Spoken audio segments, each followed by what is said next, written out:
오늘 주제 같이 한번 읽어주시겠습니다. 화면에 지금 나오죠? 같이 한번 읽어보겠습니다. 시작.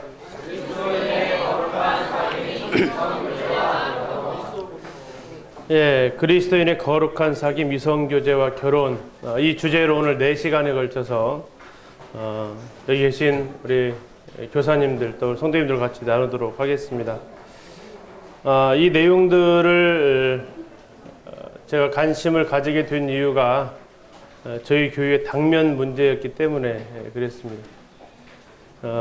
2016년도부터 매년 2월 말이나 3월 초에 저희 교회 청년들하고 이 부분에 대해서 교제를 지금 3년째 해오고 있고요. 그 내용들이 하게 된 이유가 저희 청년들이 좀 많습니다. 출석하는 청년들만 약 한 50명 정도 되다 보니까 특히 대학교 들어가면서 고등학교 시절에 매여 있던 이 분위기가 아니라 대학의 자유로움, 그러면서 대학 가서 제일 먼저 하고 싶었던 것이 흔히 말하는 미팅, 주변 친구들은 전부 다 미팅하고 남자친구 여자친구 사귀는 이러한 것을 그냥 부러운 듯 쳐다봐야 되는 우리 청년들,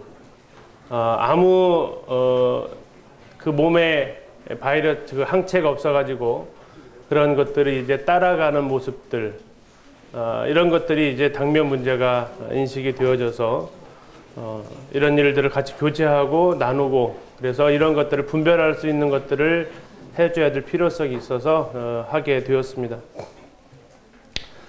총 4시간에 걸쳐서 오늘 말씀을 부탁을 받았는데요. 실제적으로 3년간 하면서 10시간 정도 청년들한테 이 말씀을 전했던 내용이기도 합니다. 그래서 아마도 시간이 좀 부족할 듯 합니다만 더 중요한 내용들을 좀 뽑아서 4시간에 이렇게 나누도록 하겠습니다. 제목을 이렇게 지은 이유가 무언가, 오늘 이성교제와 결혼인데요. 단서가 있죠. 하나는 그리스도인으로서의 이성교제와 결혼이고, 두 번째는 그 그리스도인이 거룩한 사귐, 세상에서 흔히 말하는 연애 방정식이 아니고 성경에서 말하고 있는 그 가치관으로 이성교제와 결혼을 바라보려고 합니다. 제가 청년 때 이런 내용으로 저에게 교제를 해주셨던 분이 계실까요? 안 계실까요? 네, 없으셨습니다. 한 번도 들어본 적도 저도 없었고, 그래서 이 내용들을 준비해 가는데도 굉장히 어려움이 많이 있었습니다. 시중에서 일반 관련된 책들을 이렇게 구입해서 봐도 이렇게 마음에 이렇게 와닿는 부분들이 좀 적었습니다. 거기에서는 흔히 말하는 연애를 기본 전제로 깔고 어떤 책들을 기술해 나가는 것들을 많이 보았고요. 그러다가 이제 다른 강의, 유튜브 같은 데서 다른 강의는 어떨까 했는데, 이성교제와 관련된 내용은 교회에서 강의되어지는 것은 그다지 없었고, 혹시 아시는지 모르겠지만 모랑살이라는 그 단체가 있습니다. 모랑살.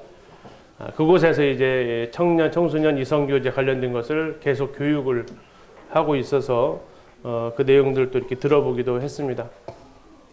배워본 적이 없기 때문에 가르치는 것이 굉장히 어려운 부분이었고, 그러나 당면 문제이고 누구는 시도를 해야겠고 해서 그 필요에 의해서 이제 강연도 들어보고 책도 읽어보고 또 성경 속에서 이렇게 기도도 하면서 찾아보기도 하는 시간이 되었고, 또 이제 최근에 그 박만근 형제님이 인도건교회 청년들을 대상으로 청년 그리스도인의 거룩한 사귐, 이런 주제를 가지고 서울 북부 청년들하고 이렇게 MT 가셔가지고 하셨던 말씀도 들어보기도 하고 자체적으로 하셨던 것도 들어보기도 하면서 이런 도움을 받기도 했었습니다.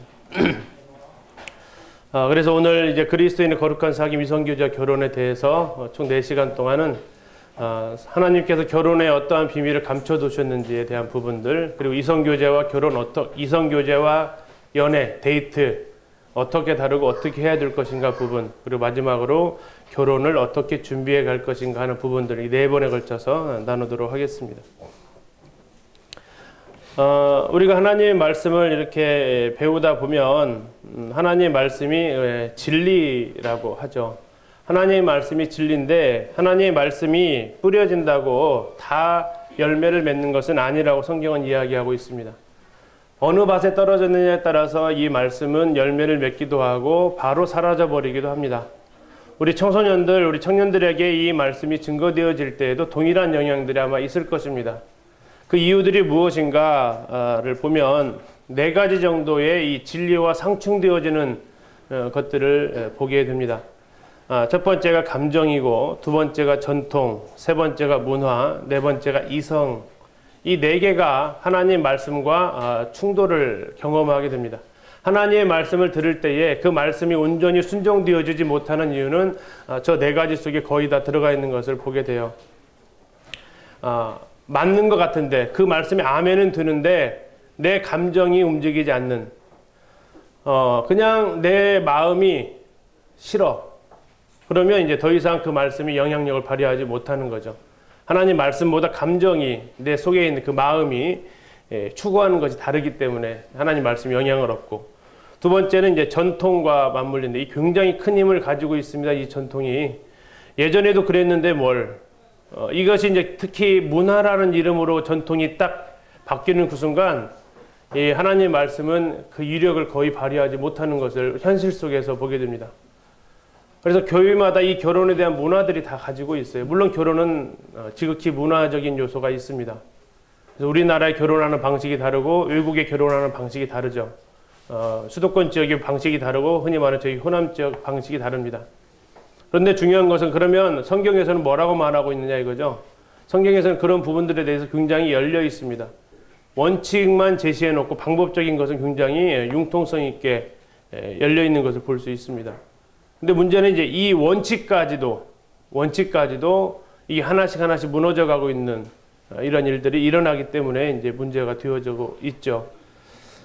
다음에 이제 이것이 이제 이성적인 면에 겹칠 때, 그거보다는 이게 더 요즘 현대에 있어서는 이게 더 현실적이지 않냐? 이게 더 합리적이지 않냐? 성경은 그때 당시의 문화고 이것은 오늘날에는 그거보다는 이렇게 결정하는 것이 더 낫지 않냐 하는 이 네 가지 감정과 전통과 문화와 이성이 맞물려서 하나님의 말씀이 열매를 맺지 못하는 이런 모습들을 보는데, 이것이 동일하게 이 이성교제와 결혼 이 부분에 있어서도 영향력을 주고 있는 것을 보게 됩니다. 어떻게 하면 우리가 이런 부분에 대해서 그러면은 극복할 수 있는지, 그것은 어쨌든 하나님의 말씀이 정확히 무슨 의미가 있고 왜 그렇게 하시는지, 중요한 것은 하나님의 말씀이니까 그렇게 한다라는, 그렇게 하게 되면 이것은 굉장히 소극적인 순종을 가져올 수밖에 없고, 하나님께서 어떤 것을 기뻐하시는지를 우리가 알게 될 때에 거기에 따라서 적극적으로 순종할 수 있는 힘을 가지게 됩니다. 그래서 우리가 하나님께서 말씀하신 이 결혼에 대해서 이 이성교제나 연애, 데이트, 이거 전부 다 결혼과 최종적인 도달점이 있기 때문에 이 결혼에 담겨져 있는 하나님의 이 비밀을 우리가 알게 될 때에 이 부분들에 대해서 우리가 답을 찾아갈 수 있지 않을까 싶습니다. 그래서 이제 첫 번째 시간에 같이 좀 생각할 것은 뭐 이성교제나 데이트가 아니고 연애가 아니고 결혼에 대해서 먼저 살펴보려고 하는데요. 하나님께서는 흔히 말하는 두 제도를 만드셨다고 합니다. 구약에서는 가정을 만드셨고요. 신약에서는 무엇을 만드셨어요? 교회를 만드셨다고 합니다. 하나님이 세우신 인간의 조직은 딱 두 가지입니다. 가정과 교회. 그런데 사람이, 그래서 사탄이 계속해서 파괴하려고 하는 두 조직도 뭐와 뭘 파괴하려고 합니까? 가정과 교회를 계속해서 파괴하려고 합니다. 그런데 오늘날 대한민국의 현실을 보게 되면 이 두 개가 온전합니까? 파괴되어져 가고 있습니까? 사례를 들지 않아도 느끼실 거예요. 가정이 얼마만큼 파괴되어져 가고 있는지, 교회가 얼마만큼 무너져 가고 있는지는 잘 아실 것입니다. 숱한 사탄의 공격이 주 대상이 여기에 있기 때문입니다. 우리 성도님들, 하나님이 동성애를 하는 것에 대해서 왜 싫어하신다고 생각하세요? 동성애를 왜 싫어하실까요? 싫어하시는데 어느 정도로 싫어하시나요? 동성애자를 그들을 반드시 죽이라고 하실 정도로 싫어하십니다. 성경에 보면 그 반드시 죽이라는 그 죄들이 목록이 있어요. 그걸 한번 쭉 찾아보시면 하나님이 극히 싫어하시는 것들을 알 수 있어요. 근데 그 중에 하나가 바로 동성인데 왜 이렇게 하나님은 그 동성애에 대해서 혐오스럽게 생각하실까? 나중에 이제 계속해서 지금 뭐 주말만 되면 우리나라 전국 시에서 이 퀴어 축제들을 하고 있잖아요. 저것이 이제 시간이 얼마 안 가면 뭐 자연스러운 모습으로 받아들여지게 될 겁니다.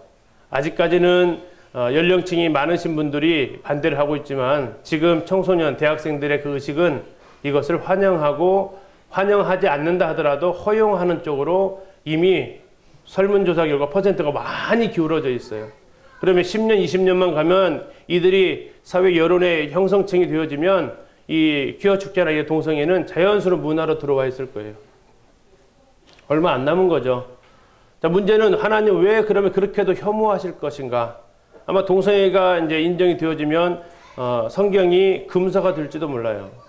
왜요? 성경은 동성애를 책망하고 있거든요. 죄라고 얘기하고 있거든요. 그럼 왜 그렇게까지 성경은 얘기하고 있을까? 그냥 성경에서 안 된다고 하니까 안 되는 걸까? 그럼 왜 안 될까 이게? 왜 허용이 안 되는 걸까? 바로 이 모든 것들이 이 결혼이라는 하나님의 비밀 속에 담겨져 있습니다. 또한 하나님께서 금하신 것이 이방인과의 결혼을 금하고 계십니다. 이걸 하나님께서는 왜 금하시려고 하실까? 그냥 사랑하고 좋아하면 결혼할 수 있는 것이 아닌가? 왜 꼭 하나님을 믿어야만 결혼할 수 있는가? 이 부분이 이제 결혼 정년기에 들어가는 청년들에게는 굉장한 고민입니다. 이것으로 인해서 교회를 떠난 지체들도 적지 않게 있습니다.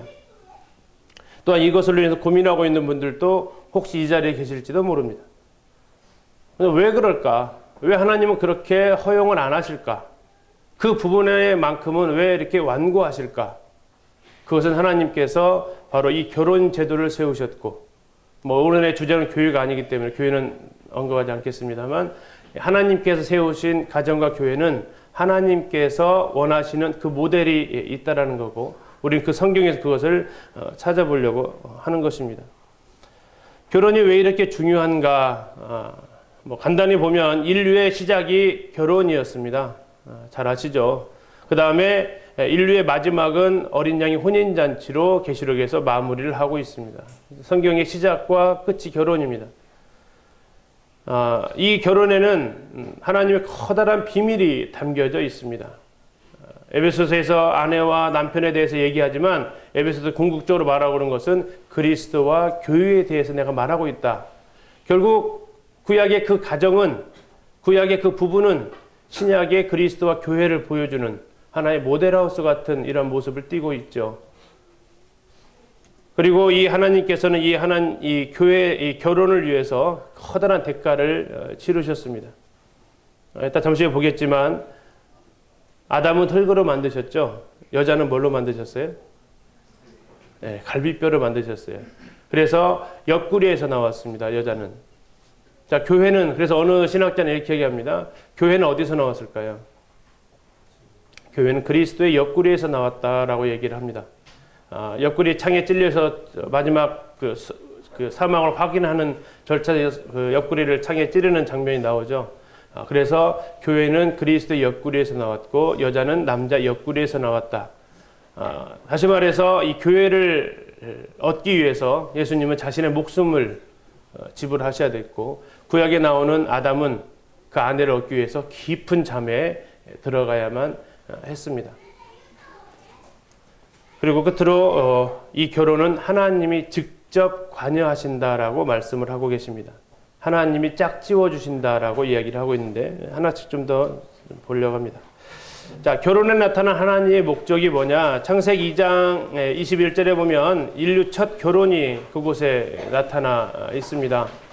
어떤 것에 대해서 본질을 알려면 그것의 시작을 우리가 찾아보면 그 본질을 알아가는데 굉장히 도움을 받을 수 있습니다. 이 결혼을 통해서 하나님께서 말씀하시고자 하셨던 것은 무엇일까?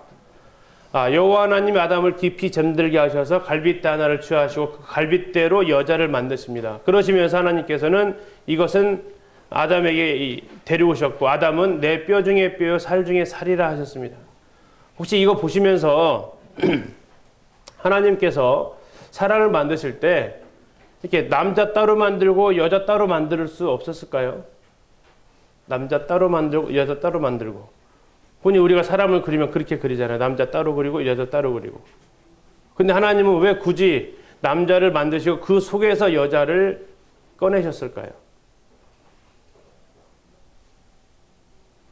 창세기 1장 26절 27절에 보면 하나님께서 사람을 만드실 때 어떻게 만드셨습니까? 거기에 보면 따라와 대로가 나와요. 무엇 따라? 우리의 형상을 따라. 무엇대로? 우리의 모양대로. 사람에게는, 아니 부부에게는 하나님의 형상과 하나님의 모양이 있는 거예요. 여러분들 각자가 한 명 한 명이 하나님의 형상과 하나님의 모양이 있지만 정확히 말한다면 남자와 여자의 그 비밀은 창세기 1장 26절 27절에 보면 우리의 형상을 따라 우리의 모양대로 뭘 만드셨다고 나와 있어요?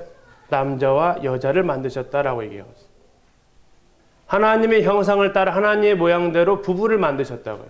근데 그 부부는 다른 두 객체가 아니고 다른 두 객체를 더해가지고 하나를 만드는 작업이 아니었고요. 원래 하나였다는 얘기입니다. 거기에 어느 분은 이렇게 얘기합니다. 삼위일체 하나님의 놀라운 진리가 그 속에 담겨져 있습니다. 부부는 서로 다른 객체가 모인 것이 아닙니다. 남자에게서 여자가 나왔습니다. 요즘은 결혼 축가에 이시에서 이시아가 나왔다. 들어보셨나요? 네, 그 뜻이잖아요. 여자의 뜻은 남자에게서 나왔다라는 뜻입니다. 히브리적으로도. 결국 하나님께서 원하시는 하나됨은 뭡니까? 서로 다른 객체 하나됨이 아니고 본질적인 하나됨. 그래서 만났을 때 아담의 고백이 뭡니까? 내 뼈고 내 살이라는 거예요. 내 뼈고 내 살. 결혼은 뭡니까? 내 뼈와 내 살의 만남입니다. 서로 다른 객체를 지어서 둘이 하나 되게 하신 것이 아니고 본래 하나였던 그들을 그 속에서 나오게 하셔서 다시 하나로 만들어 가시는, 이것이 하나님께서 결혼 제도에 담겨두신 하나님의 형상을 따라 하나님의 모양대로 이루어진 것이 결혼입니다. 동성애는 이걸 파괴합니다. 동성애는 반드시 하나님께서 말씀해 놓으신 그 창조의 원리를 거부하고 있죠. 남자와 여자, 이것은 하나님의 모양과 형상입니다. 그런데 이 동성애는 이 결혼 제도를 근본적으로 파괴합니다. 하나님이 심판하실 수밖에 없는 하나의 모습이기도 하죠.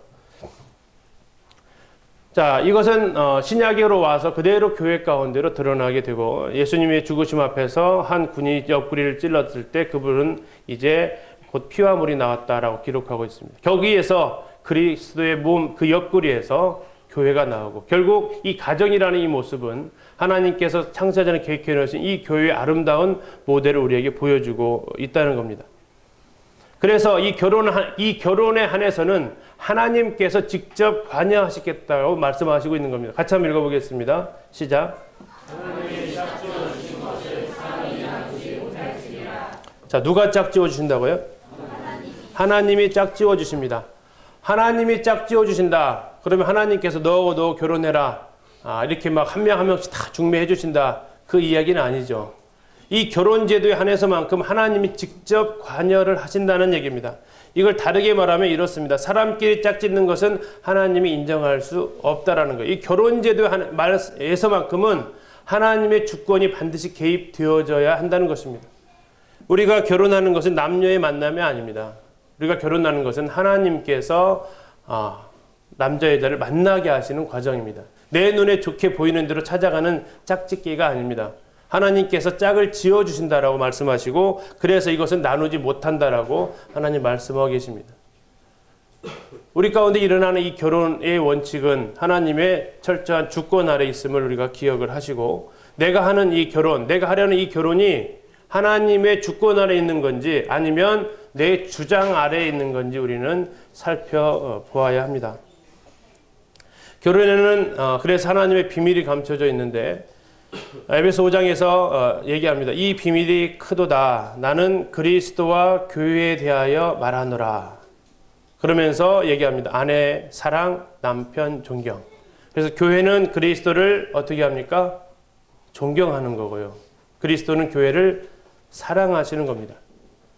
이 결혼식에서 가서 보면 요즘 약간 안타까운 모습이 하나 있어요. 성도들 결혼식에 이렇게 저도 주례를 한번 서봤습니다. 이 젊은 나이에 주례를 한번 서봤는데 주례사를 이렇게 준비를 하는데 무슨 내용을 할까 좀 고민도 되더라고요. 그때 이제 이 결혼 제도의 근본적인 것을 가지고 이렇게 교제를 한 적이 있습니다. 요즘 결혼식에 뭐가 안타깝냐면 신부의 웨딩드레스가 좀 안타까워요. 웨딩드레스 뭐가 안타까울까요? 머리가 보여요. 아내들의 머리가 보여요. 예전에는 안 보였거든요. 예전에는 면사표로 완전히 가렸어요. 그래서 뒤에서 신랑 신부를 딱 바라보고 있으면 머리가 몇 개만 보여야 돼요. 하나만 보여야 되거든요. 왜요? 한 몸이잖아요. 한 몸이 있기 때문에 둘이 결혼했으면 한 몸이거든요. 몸이 하나인데 머리가 둘이 나와 있어요. 밖에서 뒤에서 이렇게 쳐다보는데 여기다 핀 하나만 살짝 찌르고 가린 듯 안 가린 듯 하는 그 면사포가 요즘 많아지고 있어요. 혹시 여기 계신 분들 나중에 결혼할 때는 반드시 이렇게 머리까지 다 지금 너울 가리듯이 그게 아무것도 아닌 것 같지만 거기에 놀라운 이게 기독교 결혼 방식이잖아요. 반드시 결혼식장에 선 신랑과 신부는 머리가 하나여야 됩니다. 근데 오늘날의 세태를 보여주듯 머리가 두 개가 등장하고 있어요. 몸은 하나인데 머리가 두 개면 우리가 뭐라고 그럽니까? 샴 쌍둥이도 아니고 이건 흉측한 거죠. 하나님께서 말씀하신 이 결혼의 모습은 남자와 여자가 하나가 되는 것입니다. 그것은 원래 창조했던 그 모습이에요. 그래서 머리가 하나고 몸이 하나가 되는 것입니다. 여기에 하나님의 비밀이 있는데 이것은 결국 무엇을 말해주고 싶었냐면 그리스도와 교회의 비밀이 그곳에 담겨 놓으셨다는 얘기예요. 하나님이 그 가정을 세우신 모습은 나중에 하나님께서 세우시기를 그토록 원하셨던 그리스도의 신부를 보여주고자 하셨던 모습을 우리는 성경을 통해서 확인할 수 있습니다. 그래서 여러분들 결혼하는 가장 큰 이유가 뭐예요? 결혼하는 이유가 뭐예요? 결혼하는 이유. 왜 결혼해요?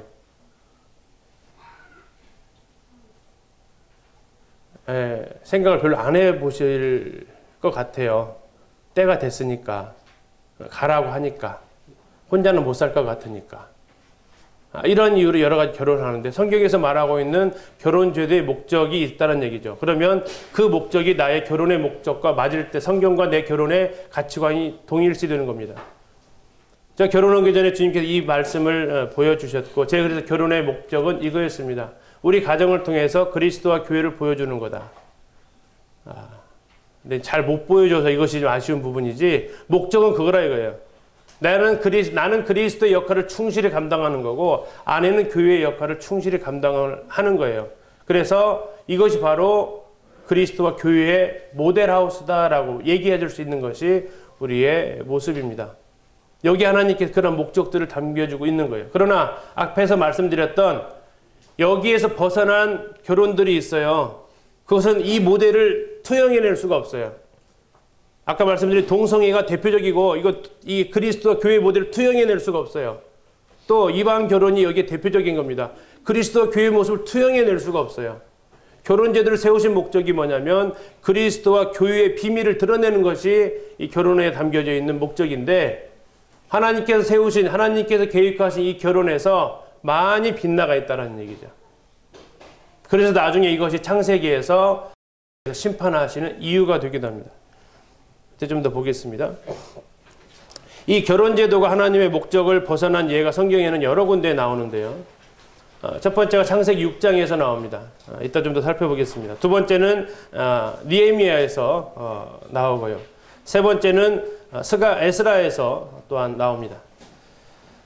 다음에 고린도전서에서 이 모습이 하나 나오고 다음에 고린도후서에서 이 하나님의 목적에서 벗어나 버린 다시 말하면 그리스도와 교회를 드러내야 되는 이것이 결혼에 하나님께서 계획하신 비밀인데 이것을 해낼 수 없는 결혼 하나님의 목적에서 벗어나 버린 결혼 이럴 때 하나님이 어떻게 하시는지를 우리는 찾아볼 수 있습니다. 자, 첫 번째가 바로 하나님의 심판을 받게 되는 인류가 하나님의 심판을 받게 되는 이유가 바로 이 하나님의 목적에서 결혼이 벗어났기 때문에 그렇습니다. 어떻게 벗어났냐면 창세기 6장 잘 아시는 본문입니다. 하나님의 아들들이 사람의 딸들의 아름다움을 보고 자기들이 좋아하는 모든 여자를 아내로 삼았다라고 얘기하고 있습니다. 물론 일부 다처제도 문제지만 그러나 그 전에 앞서서 더 중요한 문제는 하나님의 아들들이 사람의 딸들과 결혼을 했다라는 얘기입니다. 하나님의 아들들과 사람의 딸들의 결혼, 흔히 말하면 우리가 주제로 했던 그리스도인의 거룩한 사귐인데 여기서는 거룩이 이미 깨어져 버렸습니다. 어떻게 되어 있습니까? 혼합되어져 있습니다. 혼합되어져 버린 것입니다. 하나님의 아들과 사람의 딸의 혼합. 이것은 아담에게서 여자를 이끌어내셨는데 그러면 그 둘은 본질적으로 같은 존재여야 되는데 이 상황은 어떻습니까? 하나님의 아들과 사람의 딸. 본질이 달라져 버렸어요. 그것을 투영해낼 수가 없습니다. 그래서 하나님께서 이 뒤에 일어난 일들은 이것의 열매들입니다. 그러면서 이들 가운데에서 네피림이 나오고 이제 온갖 포악이 자행되어지고 하나님 앞에 죄악을 행하는 모습들이 6장에서 나오고 결국 하나님은 홍수 심판을 통해서 이들을 심판하는데 그 출발점이 뭐냐면 하나님의 아들들이 사람의 딸들의 아름다움을 보고 원하는 자로 아내를 삼는 하나님 계획하신 결혼이 무너져 버립니다. 이것과 아울러서 나타나는 것이 창세기 19장에 나와 있는 소돔과 고모라의 죄악입니다. 그것은 더할 나위 없이 하나님이 세우신 결혼의 모습을 투영해낼 수가 없었던 거고요. 자, 그런 가운데서 하나님께서 어떻게 그러면 그 문제를 해결해 나가시느냐, 그 사례가 나타나 있는 것이 느헤미야서에 나와 있습니다. 이스라엘은 하나님 앞에 이렇게 죄악을 범하면서 그 가나안 땅에서 쫓겨나죠. 그리고 나서 그들은 포로 생활을 감당하게 됩니다.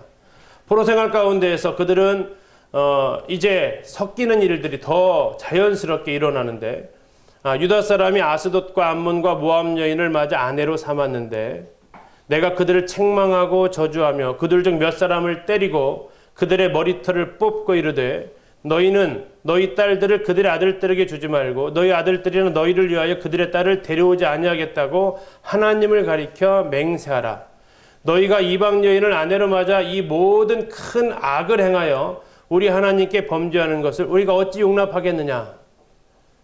자, 여기에서 이방 여인을 아내로 맞이하는 것을 뭐라고 표현하고 있어요? 큰 악이라고 얘기하고 있습니다. 큰 악. 이방 여인을 아내로 맞이하는 거, 이방 남자를 남편으로 맞이하는 것은 이건 커다란 악이라고 성경은 얘기하고 있습니다. 이것은 하나님께 범죄하는 거래요. 왜 이방 여인을 아내로 맞이하는 것이, 왜 혼합해서 사는 것이 이게 무슨 하나님에게까지 영향력을 주는 하나님께 범죄하는 거냐 이거죠. 왜 그렇습니까? 하나님이 계획하신 결혼의 목적을 벗어나 버리는 거예요. 죄라는 단어 자체가 목적을 벗어났다라는 걸 죄라고 하는데 하나님이 계획하신 것을 벗어나 버린 거예요. 자, 느헤미야가 이때 어떻게 했다고 합니까? 두 번째 줄을 보니까 책망하고 저주하고 몇 사람을 때리고 심지어 세 번째 줄에는 어떻게 했다고요? 머리털을 뽑아버렸대요. 이스라엘에게 있어 이 머리털은 영광을 가려주고 있습니다. 근데 그 모습이기도 하지만 실제적으로 머리털을 뽑아버리는 이러한 일들, 이것은 어떤 일입니까? 굉장히 책망이 과격한 모습을 볼 수 있습니다. 혹시 옆에서 이방 결혼하면 가서 머리털을 뽑을 사람이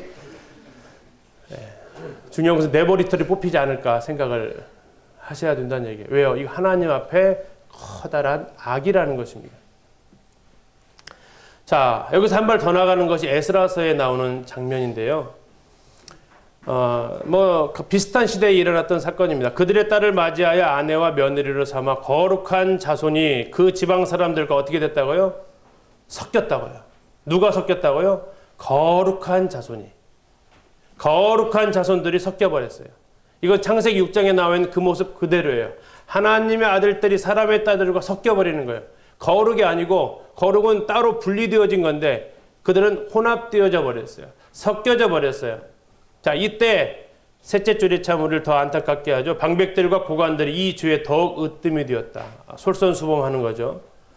네 번째 줄, 우리가 우리 하나님께 범죄했다라고 합니다. 동일하게 느헤미야에서도 하나님께 범죄했다고 하는데 여기서 동일하게 얘기합니다. 하나님께 범죄했다. 이 땅 이방 여자를 맞아 아내를 삼았으나 이스라엘이 아직도 소망이 있다. 그래서 여기에 대해서 이제 이걸 회개하는 일들이 일어납니다. 그리고 에스라서 10장에 가서 보면 어떻게 합니까? 이혼을 시킵니다.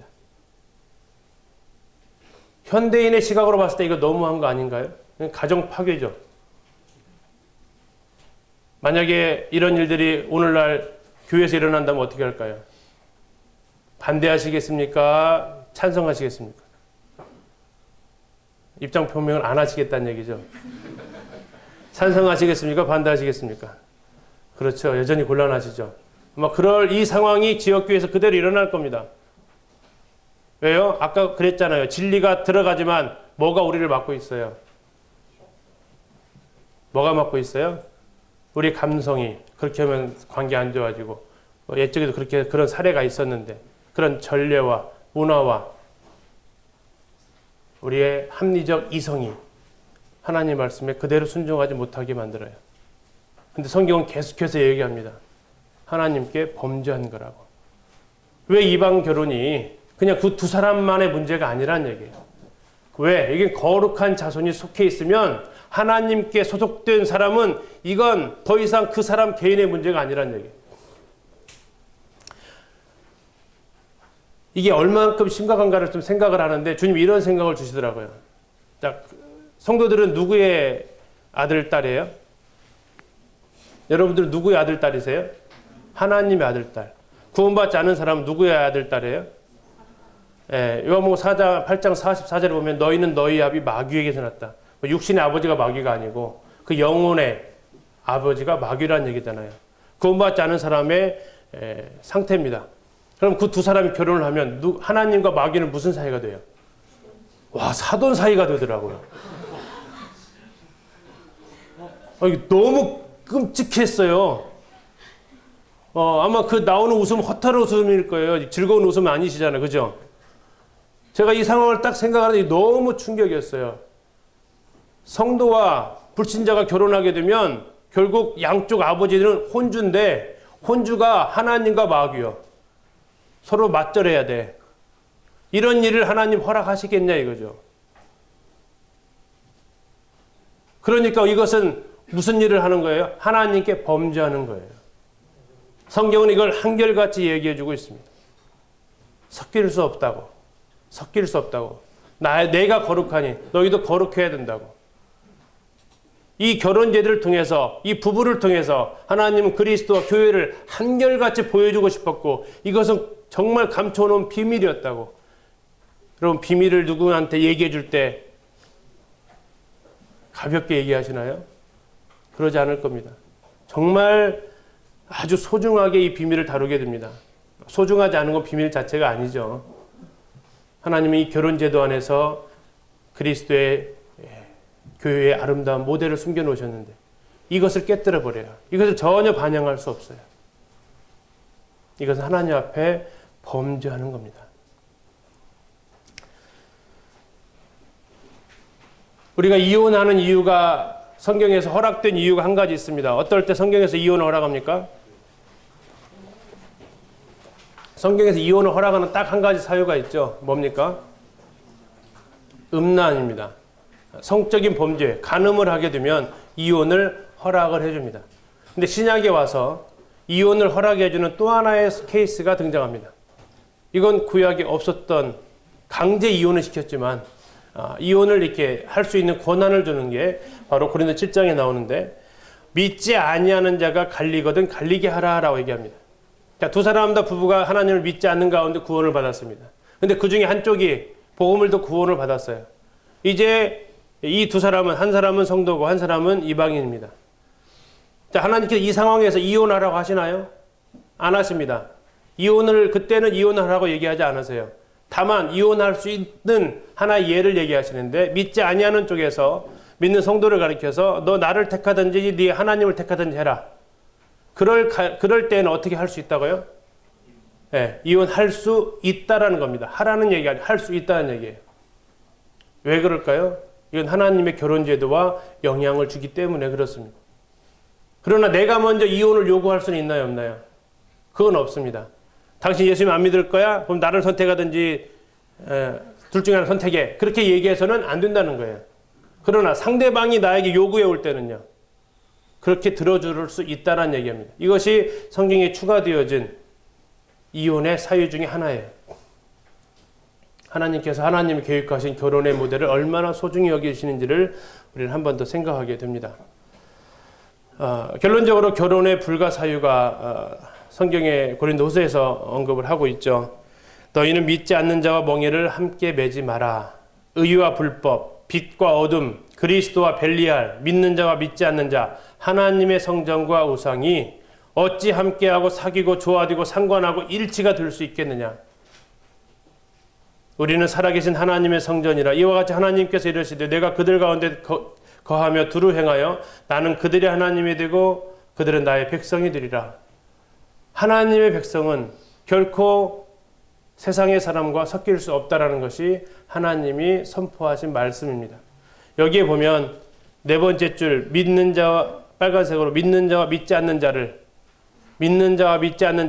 그 다른 유형과 비교를 한 것을 한번 동급으로 비교하신 거예요. 믿는 자와 믿지 않는 자, 성도와 구도자를 동급으로 비교하신 거라고요. 뭐와 동급으로 비교하셨냐면 하나님의 성전과 우상과 같다. 이것은 그리스도와 벨리알과 같은 것이다. 섞일 수 있어요? 그리스도와 벨리알이 섞일 수 있어요? 섞일 수 없다면 믿는 자와 믿지 않는 자가 섞이는 것은 이것은 불가능한 일이다. 그리고 만약에 이것이 섞이면 이건 하나님께서 짝지워 주신 결혼이 아니라는 거예요. 그럼 하나님은 그 결혼을 인정치 않으신다는 얘기예요. 그래서 그런 가정들의 많은 고난이 따르게 됩니다. 왜? 불순종의 길을 걸어갔기 때문에. 이 비유를 하는데요. 그냥 우리가 생각하는 남녀의 그런 결합이 아니에요. 성경에서 말하고 있는 결혼이라는 그 모델은 의와 불법, 빛과 어둠, 완전히 상극이에요. 우리가 믿는 자와 믿지 않는 자, 그냥 단순한 한 사람 한 사람의 객체가 아니고 우리가 잘못 선택해서 아까 말씀드렸지만 그런 이방 결혼을 선택하게 되면 우리는 무슨 상황이 된다고요? 하나님과 마귀를 사돈되게 만들어요. 하나님께 범죄하는 일입니다. 그래서 이제 우리가 해야 될 것은 뭐냐? 결혼. 하나님께서 목적하신 그 결혼을 투영해낼 수 있는 부부, 이것을 위해서 우리가 준비되어져야 된다는 얘기예요. 저도 이렇게 좀 돌이켜보면 결혼에 대한 준비가 제가 거의 없었어요. 제가 준비한 것은 그 딱 한 가지였던 것 같아요. 결혼을 왜 해야 되느냐. 그건 하나님 보여주셔서 알았어요. 근데 나머지 것들에 대해서는 배워본 적이 없어요. 여러분들 결혼에 대해서 왜 해야 되는지, 아니 더나 그 전에 제일 먼저 기도할 거 저희 청년들한테 얘기합니다. 내가 결혼해야 될지 안 해야 될지부터 일단 기도해라. 분명히 하나님께서 원하셔서 혼자 살기 원하시는 분들도 있을 거니까. 그런데 요즘은 하나님이 원해서 혼자 사는 사람이 있는 게 아니라 내가 원해서 혼자 사는 사람이 많아요. 이것은 커다란 문제입니다. 하나님을 위해서, 교회를 위해서, 복음을 위해서 성경 말씀 그대로 된다면 천국을 위해서 혼자 살아가는 것은 하나님이 인정하세요. 그런데 결혼해서 사는 거 복잡해. 애 낳고 사는 거 너무 힘들어. 혼자 사는 게 자유롭게 편해. 이것 때문에 혼자 살아가는 것을 내가 목적으로 삼는다면 이것은 하나님의 계획과 멀어져 있는 모습이에요. 여러분, 하나님은 이 결혼에 대해서 기도하셔야 돼요. 내가 정말 독신인지 독신의 은사인지 그렇지 않은지, 그리고 독신의 은사가 아니라면 순종함으로 결혼하셔야 돼요. 왜? 이것이 놀라운 그리스도와 교회의 비밀을 드러낼 수 있는 우리에게 주어진 특권이기 때문에. 성경은 그냥 남녀의 결합으로 말하고 있지 않습니다. 그래서 내가 결혼할 것인지 안 할 것인지 대해 진지한 고민 앞에 우리는 여기에 대해서 분별을 하시고, 두 번째, 나는 결혼을 왜 하려고 하는가? 그리고 나는 어떠한 사람과 결혼하고 싶은가? 오늘 그 내용까지 다 할 수는 없겠지만 결혼 그 대상자를 이렇게 얘기하다 보면 죄송합니다. 홈쇼핑 하는 것 같아요. 조건을 다 따져봐가지고 다 계산해봐가지고 오케이 이 정도면 됐어 해가지고 클릭 구매하는 듯한 느낌을 받아요. 결혼 리스트들을 쭉 뽑아가지고. 결혼은 그러한 홈쇼핑 상품이 아니라는 거예요. 그럼 어떤 사람이 결혼할 수 있느냐? 결혼할 준비를 해야 되는 사람이 누구냐? 첫 번째로 성경에서 말합니다. 창세기 2장에서 말하고 있죠. 남자와 이러므로 남자가 그 부모를 떠나 여자와 연합하여 둘이 한 몸이 된다. 부모를 떠날 수 있어야 된다라는 얘기죠. 흔히 얘기합니다. 부모를 떠날 수 있다는 얘기가 뭐냐? 사회적으로 독립할 수 있고 경제적으로 심리적으로 독립할 수 있는 이런 상태다. 뒷부분에 나오니까 미리 얘기합니다. 이 결혼을 전제하지 않은 결혼할 시기가 되지 않았을 때 연애하는 거, 이것은 성경에서 허락하고 있는 것이 아닙니다. 왜? 내가 아직 부모를 떠날 준비가 안 돼 있기 때문에 그래요. 부모를 떠날 준비가 되어 있는 사람, 그래서 남자와 여자가 온전한 성인으로서 만나서 결혼할 수 있는 그 시기까지 우리는 이 성에 대해서 지켜가야 됩니다. 이것은 이제 2교시, 3교시의 말씀을 좀 드리고, 두 번째 조건은 뭡니까? 성경에서 보여주고 있는 것은 하나님을 아버지로 모신 남녀입니다. 하나님과 마귀를 사돈관계 맺지 않게 하셔야 돼요. 이건 하나님께 범죄하시는 거예요. 간혹 이런 일 얘기합니다. 어떻게 좀 안 될까요? 어떻게 좀 안 될까요? 뭐라고 대답해 줘야 될까요? 이건 장로들의 권한 받기예요. 장로가 누구라고 성경에 있는 말씀을 변개할 수가 있겠어요? 하나님 이번 한 번은 눈 감아 주시죠. 그렇게 중보할 수 있겠어요? 그건 안 되는 일이에요. 한 번 어떻게 안 될까? 이건 성경에서 그 말씀을 지워버리지 않는 한 안 되는 일이거든요. 그래서 반드시 하나님을 아버지로 모신 남녀만이 하나님께서 계획하신 결혼의 목적을 드러낼 수 있고, 이것을 하나님께서 짝지워 주신 결혼이라고 합니다. 저희 청년들한테 여러 이야기를 하는데 그 중에 하나가 예수님께서 처음 기적을 베푸셨던 장소 어디예요? 무슨 기적이었습니까? 혼인잔치죠. 혼인잔치에서 물이 포도주 되는 기적이죠. 거기 예수님이 청함을 받았어요. 그죠? 예수님은 청함을 받았고 예수님 그 결혼식에 참석을 하십니다. 그래서 청년들한테 이렇게 얘기해요. 형제 자매들의 결혼식에 예수님을 초청할 수 있어야 된다. 아니, 예수님이 그 자리에서 주례자가 되셔야겠죠. 그러면 내 결혼식에 예수님을 초대할 수 있나 심각하게 고민하셔야 돼요. 왜? 이 결혼은 하나님이 세우신 제도예요. 하나님이 세우신, 하나님이 계획하신 이 결혼에 하나님 그분이 오셔서 주례하실 수 있는가? 아니, 그분을 기쁘게 초청해서 모실 수 있는가? 근데 그게 만약에 하나님을 대적하는 사람이라면, 예수님을 대적하는 사람이라면, 그 예수님 오셨을 때에 주님을 대적하는 사람인데 이번 한 번만 좀 어떻게 축하해 주세요. 이렇게 얘기할 수 있겠냐 이거죠. 두 번째는 반드시 하나님을 아버지로 모신 성도들끼리의 결혼이 가능합니다. 세 번째는 아내를 위해서 죽을 수 있는 남자입니다. 이건 에베소에서 말씀하는 거예요. 남자들의 책임이 뭡니까? 아내를 위해서 죽을 수 있어야 돼요. 그리스도께서 교회에게 보여주신 사랑의 모델이 그거잖아요. 그리스도께서 교회를 위하여 자기 목숨을 버리셨다라고 얘기하고 있습니다.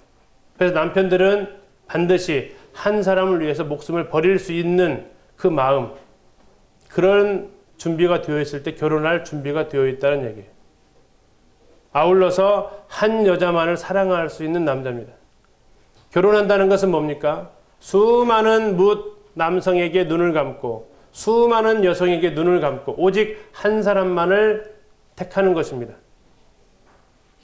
이것은 남자에게도 여자에게도 동일합니다. 이건 구별이 있을 수 없습니다. 반드시 한 여자만을 사랑할 수 있어야 됩니다. 대중스타가 아니고 한 사람의 남편으로 살아갈 수 있기로 결정한 사람만이 결혼할 자격이 있습니다. 그럼 자매들은요, 동일합니다. 남편에게 복종할 수 있어야 됩니다. 결혼식장에서 스카프를 충분히 덮어 쓰십시오. 여러분들의 머리카락이 보이지 않도록 사람들에게 선포하는 겁니다. 이 가정의 머리는 이제는 하나입니다. 지금까지는 내 생각대로 살아왔지만 이제 앞으로는 남편의 생각대로 살아갈 것입니다라고. 그리고 삶에서 그것을 정말로 살아가셔야 교회가 그리스도에게 복종하고 있다는 것을 여러분들의 가정을 통해서 그대로 드러낼 수 있습니다.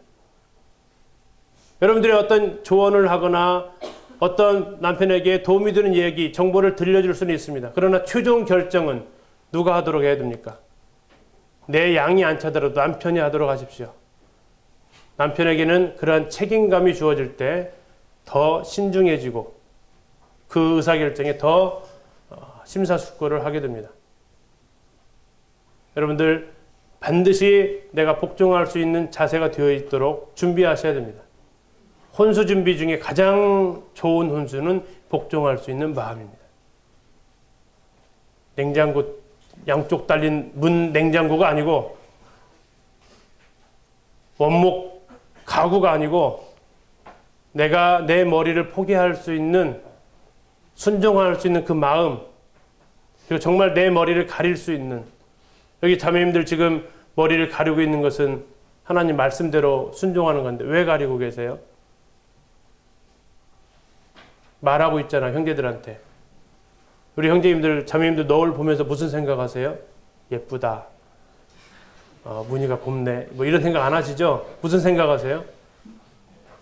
또 삐뚤어졌네. 이런 생각 안 하시죠? 무슨 생각하세요?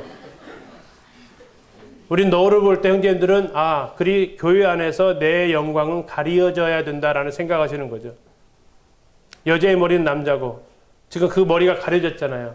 결국 아니 여자들은 내 말에 복종해야 돼, 이게 아니고 나는 그리스도께 복종해야 되는구나. 내 영광은 온전히 가려져야 되는구나. 자매님들이 지금 침묵으로 형제님들을 향해서 설교하고 있는 거예요.